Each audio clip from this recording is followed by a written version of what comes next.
The Morretti mansion sat at the edge of the city like a scar, beautiful from a distance, dangerous up close. 3 floors of stone and glass, wrapped in iron gates and patrolled by men who never smiled. Inside its walls lived one of the most feared men in the country and one of the smallest. Dante Morretti did not lose. That was the one truth that had governed his entire life. He had built his empire from nothing, from hunger, from violence, from the kind of cold-blooded patience that made other men flinch. By 34 he controlled half the city's underground economy, commanded the loyalty of hundreds, and had never once been brought to his knees. Until Sofia. She was 2 years old, with her mother's dark curls and her father's stubborn jaw, and she was, without question, the most difficult human being Dante had ever encountered. She had rejected 11 nannies in 6 months. 11. The first had quit after 3 days, citing what she called an unsafe emotional environment. The second had lasted a week before Sofia bit her hard enough to break skin. The third through 7th had all fled within varying degrees of time, each one leaving with the same shell-shocked expression and a story no one in the agency quite believed. Nannies 8 through 11 had been hand-picked, experienced, credentialed women with decades of childcare between them. Sofia had screamed at number 8 until the woman developed a migraine. She had thrown an entire plate of pasta at number 9. She had gone completely eerily mute at the sight of number 10, refusing to eat, drink, or sleep for 2 days straight until the woman was let go. Number 11 had lasted exactly 4 hours before she walked into Dante's office, placed her resignation on his desk without a word, and left. Dante stood now at the window of his office on the 2nd floor, watching the gates close behind the car that carried number 11 away. Behind him, Marco Ferrante, his right hand, his oldest friend, the only man alive who could speak freely in Dante's presence, sat in the leather chair across the desk with his arms crossed and his expression carefully neutral. "That's 11, Marco said. "I can count. The agency says they won't send anyone else." Dante said nothing. His jaw was tight, his hands clasped behind his back, his eyes fixed on the iron gate as if it had personally offended him. "There's another agency," Marco continued. "Domestic staff, not childcare specialists. It's unconventional, but she doesn't need a maid. She needs a nanny. She needs someone she won't terrorize." Marco uncrossed his arms and leaned forward. "Dante. She's 2. She's been without her mother since she was 3 days old. She's growing up in a house full of men with guns and she hasn't left these gates in 4 months. Maybe the problem isn't the nannies." The silence that followed was long and heavy. Dante turned from the window. He looked, in that moment, like what he was, a man who had never been given permission to not know what he was doing. His face was a controlled mask, sharp-featured and unreadable. But his eyes, just briefly, betrayed something that had no place in a man like him. Something tired and lost and quietly desperate. "Call the other agency," he said. Marco nodded and stood to leave. "And Marco." The man paused at the door. "Send someone to the East Wing to check on her." "I already did. She's asleep." After Marco left, Dante stood alone in the silence of his office for a long time. Then, slowly he walked down the hall to the East Wing, to the room painted pale yellow with cloud murals on the ceiling. A room his late wife, Camilla, had designed herself in the months before Sofia was born and the months before Camilla was taken from them both. Sofia lay in her toddler bed, one arm flung over a worn stuffed rabbit, her dark curls spread across the pillow. Even in sleep, her little brow was furrowed, as if the world unsettled her even in dreams. Dante stood in the doorway. He did not go in. He never went in, not anymore, not since the last time he'd sat by her bed and she'd woken up crying and reached for him and he'd held her and she'd pressed her small face to his chest and he hadn't known what to do with the feeling that tore through him like something was breaking open. He gripped the doorframe instead. He remembered a night 3 months ago, when Sofia had woken at midnight in the middle of a storm, screaming. The nanny on duty, number 6 or maybe 7, had been too frightened to handle her. Dante had walked into the room and picked his daughter up and stood in the dark, patting her back in the mechanical, uncertain way of a man who had never been taught how to comfort anyone. "I don't know what you need," he had whispered into her hair, his voice so low it was barely sound at all. "I don't know what you need. I'm sorry. I don't know." Sofia had eventually cried herself back to sleep in his arms. He had stood there for another hour after that, long after she was calm, just holding her. Afraid that if he put her down he would go back to not knowing. Now he watched her sleep from the doorway and made himself a quiet, uneasy promise. He would find someone who could give her what he couldn't. Someone who could be soft in all the ways this house was not. He just had no idea where to find a person like that. Nikolai's stories, you won't want to put this one down. Hit subscribe so you never miss a story. Elena Vasquez had exactly $43 in her bank account, a broken umbrella, and a cousin with terrible timing. Rosa had called her at 7 in the morning, voice thick with fever, barely able to get the words out. She had landed a maid placement at some wealthy estate on the north side. Good money, short-term contract, accommodation included. But she was sick and couldn't go, and the agency needed someone there by 9 or they'd pull the placement entirely. It pays triple rate, Rosa had wheezed. Please Elena. My contact already vouched for me. Just say you're from the same agency, show up and do the work. You clean, you follow instructions, you stay out of the way. Easy. Elena had looked around her small apartment, at the stack of medical bills on the kitchen table, at the empty refrigerator she'd been rationing for a week, at the phone on the counter with 3 missed calls from the hospital's billing department. She had said yes. She arrived at the Morretti estate at 8:57, wearing her only good blouse, her hair pulled back neatly, a canvas bag over one shoulder. The gate was enormous. The men standing at it were more so. She gave her name, showed her ID, and was waved through with the kind of brisk efficiency that told her this household ran on discipline, not warmth. The housekeeper who met her at the door was a compact woman in her 50s named Mrs. Aguilar, who looked Elena up and down with the assessing eye of someone who had seen many people come through these doors and been impressed by very few. You're the replacement for Rosa Vasquez? Yes, ma'am. I'm her cousin. She's unwell. Mrs. Aguilar studied her for another moment, then made a small sound that could have been acceptance or skepticism and turned on her heel. You'll be on housekeeping rotation. East and west wings, common areas on the ground floor. You'll have a list by 10. The rules are simple. Do your work, don't speak unless spoken to, and do not go into the north wing without authorization. Understood, Elena said, following her inside. The interior of the mansion hit her like a different world. High ceilings, marble floors, the kind of silence that wasn't peaceful but controlled.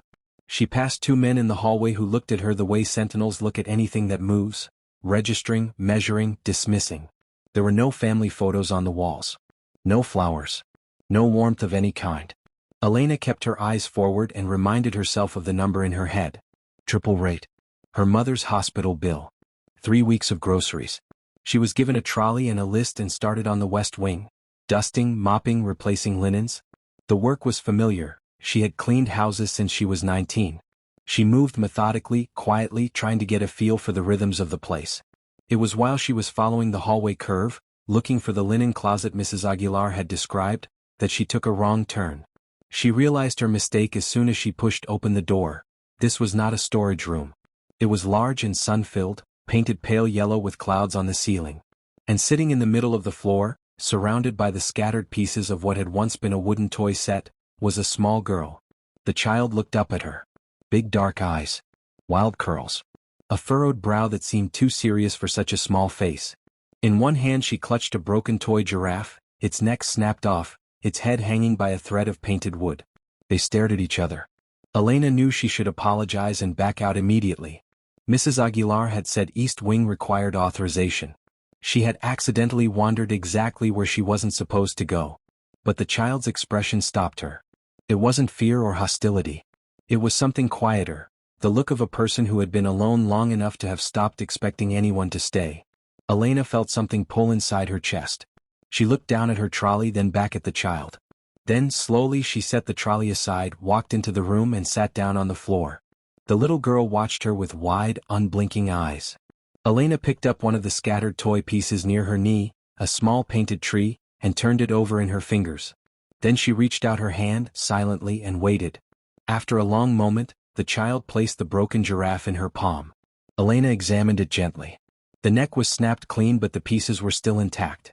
She looked around, found a small pair of toy shelves nearby, and spotted a pot of children's craft glue sitting on the bottom shelf, probably left by a previous nanny. She retrieved it quietly, settled back on the floor, and began carefully applying it to the broken joint of the giraffe's neck, holding the 2 pieces together with steady fingers. She hummed while she worked. An old tune her grandmother had taught her, soft, unhurried, the kind of melody that didn't demand anything from the air it moved through. The little girl crawled closer. Then closer still. She settled just beside Elena's knee and watched the repair with an expression of the most serious concentration Elena had ever seen on a 2-year-old. Elena kept humming. She held the giraffe's neck together. She didn't look at the child directly, Just let her exist beside her without pressure or performance. Then she carefully raised the giraffe and made it take 2 wobbling steps across the floor, as if testing its repaired neck. The little girl's face split open into the most sudden, unguarded laugh. The kind that comes from somewhere deeper than thought, that surprises even the person laughing. It rang out in the quiet room like light. Elena smiled, warm and unplanned. In the security room on the 2nd floor, a guard noticed the feed from the East Wing nursery and nearly knocked over his coffee. He reached for his radio, then hesitated, watching the screen. The child was still laughing. He had never seen the child laugh. He made a different call instead. Not to the guards below. To the boss. In his office, Dante Morretti looked up from a briefing document as his phone buzzed. He frowned at the message, then pulled up the security feed on his desktop monitor. He saw Elena sitting cross-legged on the nursery floor, holding a toy giraffe. He saw Sofia, his silent, furious, untouchable daughter, leaning against the stranger's knee with her whole small body relaxed, laughing at a toy made to walk. Dante's hand went still on the desk. He watched for a long time without moving.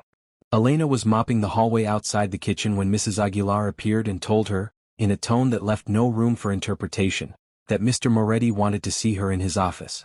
She had been expecting this. She propped the mop against the wall, straightened her blouse, and followed the housekeeper up the wide staircase to the 2nd floor. The office door was already open. Mrs. Aguilar stopped outside it, gestured for Elena to enter, and left without another word. The office was the kind of room designed to make people feel small. Dark wood paneling, floor-to-ceiling shelves lined with files and books, a desk the size of a small country. Behind it sat Dante Morretti. Elena had not known who he was when she arrived that morning. She had spent the better part of the afternoon quietly piecing it together from whispered staff exchanges and the kind of careful, fearful efficiency that only existed in households where the person in charge was genuinely dangerous. By the time Mrs. Aguilar came to find her, she had a clearer picture. The estate, the guards, the silence, the name Moretti printed on the gate in iron letters. She was afraid. She kept that fear in the back of her throat and stepped into the room. He was looking at her when she entered, directly, without the social courtesy of pretending to finish something first. His eyes were dark and very still, and his face held the particular blankness of someone who had trained themselves not to be read. "Close the door," he said. She did. "Sit down." She sat in the chair across the desk and folded her hands in her lap and waited. "You went into the East Wing," he said. "I got lost. I apologize. It won't happen again." "No," he agreed. "It won't." He was quiet for a moment, studying her with the same unhurried assessment she imagined he applied to everything. "Your name?" "Elena Vasquez." "You came in place of your cousin?" "Yes, sir." "You're not a trained childcare professional?" "No. I'm a domestic worker. I've been cleaning houses for 5 years." Another silence. The kind that most people would fill, out of discomfort. Elena did not fill it. She had been poor long enough to know that silence was not always an invitation to speak. "What you did in that room," Dante said finally. His voice was level, but something moved beneath it, not quite careful enough. "You sat on the floor with her. She seemed lonely." The words came out before Elena had entirely decided to say them. She felt the slight miscalculation in the air and held herself still. Dante looked at her for a long moment. "She is not your concern," he said quietly. "You are here to clean. My daughter is off limits. You will not enter the East Wing, you will not seek her out, and you will not attempt to form any kind of relationship with her. Is that clear?" "Yes, sir." "Emotional attachment," he continued, "is not something I permit in this house. Not in staff. Not under any circumstances. People leave. When people leave, she suffers. I won't allow it." Elena nodded. "I understand." She did understand. She also thought, privately, that the rule would be significantly easier to enforce if Sofia cooperated with it. She found out just how right she was the very next morning. She was restocking the ground floor bathroom at 8:30 when she heard the soft, rapid patter of small feet on marble. She turned around and there was Sofia, in her pajamas, her dark curls loose around her face, her stuffed rabbit dangling from one hand, standing in the hallway looking at Elena with an expression of enormous satisfaction, as if she had solved a difficult puzzle. Elena looked at her. Then she looked down the hallway. No guard, no housekeeper in sight.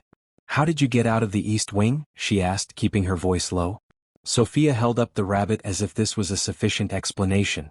Elena should have called Mrs. Aguilar immediately. She knew that. Instead, she crouched down to the child's level and held out her hand. "Come on then. Let's get you back." Sofia took her hand without hesitation, just slipped her small fingers into Elena's palm as naturally as if she'd been doing it for years, and toddled alongside her back toward the east wing. Elena had to slow her pace considerably. Sofia used the journey to investigate everything: the hallway table, the framed mirror, a potted plant that she stopped to poke with one serious finger. Elena brought her back to her room, settled her on the floor with her toys and went back to work. By noon it had happened 3 more times. By the end of the week, it had become a pattern so consistent that even Mrs. Aguilar had stopped pretending not to notice. Sofia would escape, through some combination of toddler determination and what appeared to be a working knowledge of every gap in adult supervision, and she would find Elena, wherever Elena was in the mansion, and install herself contentedly nearby with her rabbit and whatever toys she'd grabbed on the way out. The staff watched with undisguised shock. These were people who had witnessed 11 nannies fail. They had seen Sofia scream, bite and retreat into silence. They had never once seen her reach for anyone voluntarily. Mrs. Aguilar caught Elena by the arm one afternoon as she was folding laundry, Sofia asleep in a chair nearby. "Don't," the older woman said quietly. Her voice was not unkind. Elena looked at her. "Don't get comfortable." Mrs. Aguilar glanced at the sleeping child, and something crossed her face. Not coldness but the specific weariness of someone who had watched this story begin before. Everyone who gets close to that child ends up leaving. The nannies, the au pairs, even 2 of the guards who got fond of her. Every time someone leaves, she goes silent for days. She stops eating. She paused. "You're a temp worker on a short contract. You will leave. So don't let her attach herself to you more than she already has." Elena looked at Sofia, at the small furrowed brow, soft even in sleep, the rabbit tucked under her chin. She thought about what she should say. Something professional and agreeable. Instead she said, "Does Mr. Morretti know she escapes to find me every day?" Mrs. Aguilar's expression said everything. He knew. Elena began to notice things about Dante Morretti that she hadn't expected to notice. He was, by every measure she had, a terrifying man. She had now heard enough from the staff to understand the shape of the world he moved in, the empire, the rivals, the violence held carefully out of sight. In the hallways he moved like the air made room for him. People's voices changed when he entered a room. Even the guards, large, armed men, stood differently in his presence. But she noticed the doorways. He stood in them. Not in the rooms, in the doorways. She would catch him at the edge of the kitchen watching Sofia eat. At the threshold of the playroom watching the child build blocks. Always at a distance. Always stopping just short of entering. As if there were a line he had drawn for himself that he was not willing to cross, or perhaps was not able to. Once she caught his eye across the room while Sofia was playing. The look lasted only a second before he turned away. But in that second, Elena had seen something she had not anticipated in a man like him. He was afraid. Not of rivals or violence or loss of power. He was afraid of his own daughter. Not of Sofia herself, of what it would do to him to love her fully and then fail her. The realization sat quietly in Elena's chest for the rest of the day. That evening, she was returning a book to the study shelf when she heard small breathing and turned to find Sofia had, impossibly, followed her even there. The child had climbed onto the leather sofa and was now asleep, one arm around her rabbit, her head tipped against the armrest. Elena stood there a moment, then sat on the far end of the sofa, meaning only to stay until she was sure the child was settled. She must have dozed. Because when she opened her eyes, Dante was standing in the room. He was not in the doorway this time. He was inside the room, standing a few feet from the sofa, looking down at Sofia. He didn't appear to have heard Elena stir. His attention was entirely on the child. His face, stripped of the controlled blankness it wore in all other company, held an expression so raw and unguarded that Elena felt guilty for seeing it. Then he looked up and saw her. The moment stretched between them, the sleeping child, the unguarded man, the hired woman who had sat on the floor and accidentally changed something in this house. Neither of them spoke. The room was very quiet. Elena looked away first. Not out of discomfort but because the look on his face felt like something private, and she had already seen more of it than he probably intended to show. Subscribe to Nicoai's stories. Things are heating up. Like and share this with someone who loves a slow burn romance. The threat arrived on a Tuesday. Elena did not know this at first. She knew only that the mansion, which ran on controlled tension at the best of times, shifted overnight into something different. Tighter, darker, stripped of even the pretense of ordinary routine. Guards she had never seen before appeared at internal checkpoints. Deliveries were stopped. 3 black cars arrived before dawn and left before breakfast. By mid-morning, Mrs. Aguilar had gathered the household staff in the kitchen and told them, in a flat, practiced voice, that there was a security situation and all non-essential staff were to return to their accommodations and remain there until further notice. A car had been arranged to take anyone who wished to leave the estate temporarily. Elena was pulling on her coat when Marco Ferrante stepped into the doorway.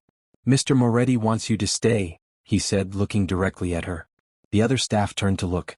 Elena felt the weight of it, the oddness of being singled out, the low murmur of curiosity from the others. "Stay?" she repeated. "Yes. On the estate for the time being. He'll explain." Marco glanced at the others. "The car leaves in 10 minutes for everyone else." She did not leave.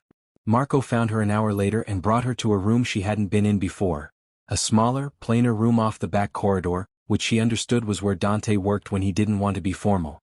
He was standing at the window when she entered, looking out at the grounds where 2 additional perimeter guards had now been stationed. "There's a credible threat," he said without turning around. "Not against me. Against Sofia." The words landed in Elena's chest with a weight she hadn't braced for. She said nothing. "The Castillo family." His voice was even, but the line of his shoulders was rigid. "We've been in a dispute for months. They've decided the most effective way to reach me is through her." He paused. "You understand what I'm telling you?" "Yes," Elena said quietly. He turned then. His face was the controlled mask again, but the eyes were not controlled at all. They were burning with the particular cold fury of a man who was used to being the most dangerous thing in any room and had just been reminded that his child was not. "I need her to be calm. Stable. The next few days will be tense and she reads the energy of this house better than any adult in it." He looked at Elena directly. "You're the only person here she doesn't react to with fear or resistance. I need you close to her until this is resolved." Elena thought of Mrs. Aguilar's warning. She thought of her short contract and her mother's bills and the bus back to her small apartment. She thought of Sofia's small hand in hers, and the way the child laughed at the repaired giraffe. "All right," she said. It was not a calculated decision. She was aware of that. The next 2 days passed in a strange, suspended tension. Elena stayed close to Sofia, maintaining as much routine as she could: meals at regular times, a walk in the interior courtyard when the guards permitted it, quiet play on the nursery floor in the afternoons. Sofia seemed to sense that the air was different, but she was calmer than Elena had expected, anchoring herself to Elena's side with a persistence that felt less like dependency and more like decision. Dante moved through the house like a storm held in, controlled, purposeful, but charged with something that needed release. Elena crossed his path several times a day and each time she felt the tension radiating off him like heat. He never stopped to speak with her beyond brief, necessary exchanges. But she noticed he always seemed to know where she was and where Sofia was and that the two were together. On the 3rd night the power went out. It wasn't a coincidence. Elena learned later that the Castillo family had cut the external line as a warning, a demonstration of access. But in the moment, all she knew was that the mansion plunged into darkness at 10:30 at night, and 2 seconds later Sofia screamed. Elena was already in the hallway near the east wing. She moved by memory and touch, found the door, opened it. The room was absolutely black. Sofia was standing in her crib, which she had outgrown and climbed out of twice, and she was crying, the terrified, gasping cry of a child who did not understand where the world had gone. Elena crossed the room in the dark, bumped her knee on the corner of the toy shelf, found the crib, and lifted Sofia into her arms. "Hey," she murmured. "Hey, I've got you. I'm right here." Sofia grabbed fistfuls of Elena's blouse and pressed her face into her shoulder, crying in hard, shuddering bursts. Elena sat down on the floor, her back against the crib, Sofia in her lap, and began to rock gently. She patted the small back. She whispered soft reassurances until the shuddering cries began to slow. Then she began to sing. It was the same tune she had hummed on her first day, her grandmother's song, an old melody with no specific words, just sounds that moved like water over smooth stone. She kept her voice low and steady, matching the rocking rhythm, feeling Sofia's tight grip slowly loosen as the music reached somewhere in the child that fear hadn't touched. She did not hear the door open. She did not hear footsteps. She knew Dante was there only when Sofia lifted her tear-streaked face, looked past Elena's shoulder, and did not startle. Elena stopped singing. The silence held. Then Dante's voice came from somewhere behind and above her, rougher than she had ever heard it. "Don't stop." She hesitated. Then she kept singing. Sofia's head dropped back to Elena's shoulder. Her breathing gradually slowed into the deep, even rhythm of sleep. Elena continued for another minute, then let the song fade gently to silence. She heard Dante exhale. Not a controlled sound, a real one. She heard him move, and then the soft creak of the floor beside her as he sat down. Not across the room. Beside her, on the nursery floor, his back against the crib next to hers, close enough that she could feel the warmth of him in the dark. They sat in the silence for a long moment. "Where did you learn that?" he asked. His voice was quiet, stripped of authority. "My grandmother," Elena said. "She used to sing it to me when I was afraid of storms." Another silence. Then, "Camila used to hum it. My wife." His voice changed on the word, compressing slightly the way voices do around words that still carry weight. "I don't know where she learned it. She used to hum it to Sofia when she was newborn. I hadn't heard it since." Elena did not say anything. She understood that he was not looking for a response. He was simply saying something out loud that had lived inside him in silence for too long. "She used to cry every night," he said. "After Camila died. Every night for the first 4 months. Nothing helped. I would sit in here and not know what to do, and she would cry, and there was nothing I could." He stopped. His jaw moved. "She hasn't cried at night since you came." The admission sat between them in the darkness, quiet and enormous. Elena kept her eyes forward on the patch of night outside the curtained window. "She just needed to feel like someone was staying," she said softly. Dante said nothing. But he did not move. He stayed exactly where he was, beside her, in the dark nursery floor, with his sleeping daughter between them, and the wall that he had built so carefully around everything he feared losing began, very quietly, to crack. The Castillo situation was resolved in the way Dante Morretti resolved most things. Decisively, quietly, and without leaving anything to chance. Within 48 hours of the power outage, the threat had been contained. The extra guards stood down. The black cars returned. The mansion settled back into its familiar, controlled tension. The staff who had temporarily left returned. Life resumed its pattern. Elena's contract had technically been for 2 weeks. By the end of the second week, nobody had mentioned the end of it, including Mrs. Aguilar, and Elena had not brought it up either. She told herself this was practical. She needed the money, the work was steady, and Sofia still needed consistency during what had clearly been a destabilizing period for the household. She did not examine the other reasons too closely. It was on a Wednesday morning, 2 days past her original end date, that her phone rang while she was in the laundry room. The caller was a woman named Mrs. Park, the housekeeper of a large private residence on the east side. She had heard of Elena through a mutual contact and was offering a permanent position, full benefits, slightly higher rate than what she was currently earning at the Morretti estate. Elena stood in the laundry room among the warm smell of clean linen and listened to the offer. It was a good offer. It was the kind of offer she had been needing for months. It would cover her mother's bills with room left over. "I appreciate the call," she said when Mrs. Park finished. "But I can't leave where I am right now. Not yet." A pause on the other end. "Is it a contract issue? We can." "No. It's not that." Elena looked at the folded laundry in her hands. "There's someone who needs me here. I'm sorry. Thank you for thinking of me." She hung up. She stood there for a moment, holding the folded sheet, and did not let herself think too hard about what she had just done. Behind her, the laundry room door was slightly ajar. She did not know this. She did not know that Dante had been passing in the hallway outside, on his way from the east wing to the rear staircase, and had heard her voice and slowed, and stood there without meaning to until she said, "I can't leave where I am right now," and something had stopped working correctly in his chest. He stood in the hallway after she hung up and did not move for a long moment. Then he went to find her. He found her in the corridor outside the kitchen 20 minutes later, and he said her name in a way that made her turn around immediately, not sharp, not commanding, just weighted with something she hadn't heard from him before. "My office," he said. "Please." The please was new. She followed him upstairs. He didn't sit behind the desk this time. He stood by the window, his default position she had come to understand, when he didn't know quite how to occupy a room, and he looked at her with an expression she had no category for, because it was not the expression of a man who controlled everything. It was the expression of a man who was about to say something he didn't know how to say. "You turned down a job offer," he said. Elena met his eyes. "You heard that." "I wasn't listening deliberately." "I know." She waited. He was quiet for a moment, looking at her with that unreadable intensity, and then he said, "Why did you stay?" The question was simple. The weight behind it was not. Elena took a breath. "Honestly?" Yes. I'm not entirely sure, she said. I told myself it was because Sofia needed stability right now. Which is true. She paused. But I think if I'm honest, I stay because this is the first place I've worked in a long time where I felt like what I was doing actually mattered. Not just the cleaning. She stopped, searching for the word. The staying. The showing up. It mattered here. Dante looked at her for a long moment. Something in his face shifted, not dramatically, not the way it happened in stories. Quietly. Like a door opening inward. I want to show you something, he said.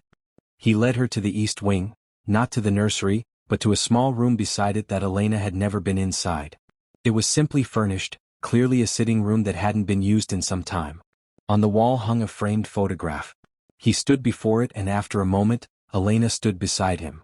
The woman in the photo was beautiful, dark hair, warm eyes, a smile that seemed to fill whatever space it was in. She was holding an infant, bundled in white, and the look on her face was the look of someone who could not quite believe the thing they were holding was real. Camilla Moretti. And Sofia, 3 days old. Elena did not speak. The door to the adjacent nursery was open. They heard the soft sounds of Sofia waking from her afternoon nap, the small rustling, the creak of the crib, the low murmuring sound she made before she fully surfaced from sleep. Then small feet on the floor. Pause.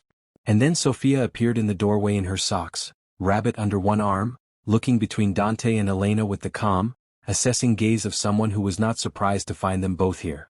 She toddled into the room. She went to Elena first, took her hand with familiar confidence, and then she turned to the photograph. She looked at it for a moment, the way she always did when brought to this room, with that same serious, knowing expression. Then she looked back up at Elena. And she placed Elena's hand against the frame. It was a 2-year-old's gesture. It was simple and wordless. But in the silence of that room, with Camilla's eyes looking out from the photograph and Sofia's small hand pressing Elena's palm to the frame, it said everything that the adults in the room had been too careful and too afraid to say themselves. Elena felt her eyes sting. She pressed her lips together. Dante made a low sound, barely a sound at all, and crouched down to Sofia's level. He touched his daughter's curls gently. Sofia turned to him, and this time she leaned into him, her forehead against his jaw, and he closed his eyes and wrapped one arm around her and held on. Elena looked away, giving them the moment. But she didn't move.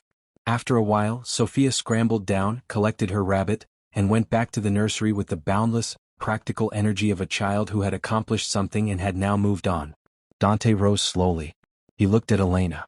I don't know how to do this gently, he said.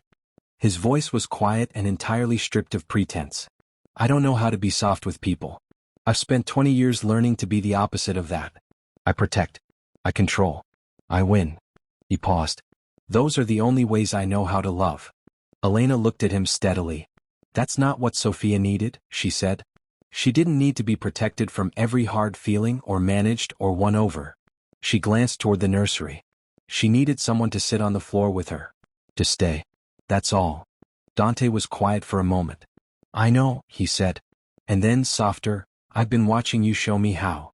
The words hung between them, honest and unglamorous and more intimate than anything careful or composed could have been. The room was very still.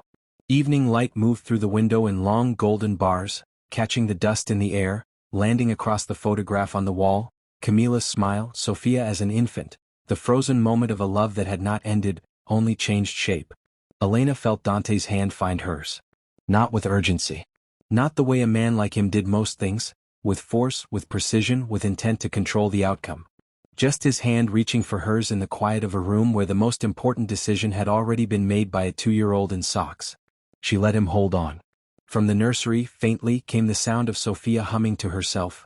The same tune, the old melody, her grandmother's song without words, moving like water over smooth stone. Elena closed her eyes for just a moment and let it fill the room. Some empires are built with blood and iron.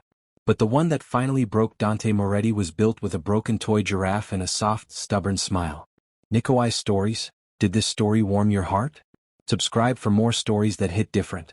New story drop every day, don't miss a single one.